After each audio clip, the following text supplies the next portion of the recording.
आणि या सगळ्या प्रकारानंतर अजित पवार आणि शरद पवारांच्या राष्ट्रवादीचे आमदार रोहित पवार यांनी काय प्रतिक्रिया दिली आपण बघूया।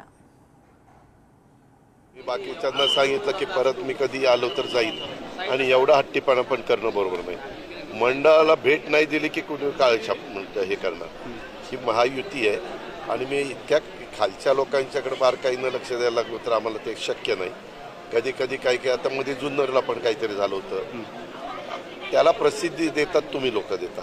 आता त्यांनी तसं केलं म्हणून माझ्या कार्यकर्त्यांनी केलं कारण नसताना युतीमध्ये कुठंतरी अंतर आहे का, कुठंतरी त्यांच्यामध्ये एकोपा झाला नाही का आणि वेगळ्या गोष्टीला त्याला हे चर्चेला सुरुवात होते।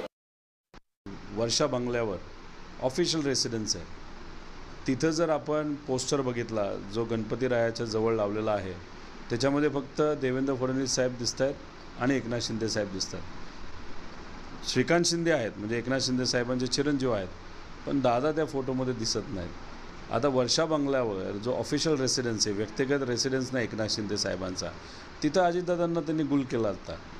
म्हणजे बघा, महायुतीमध्ये आत्तापासूनच कुठंतरी विभाजन व्हायला सुरुवात झालेली आहे।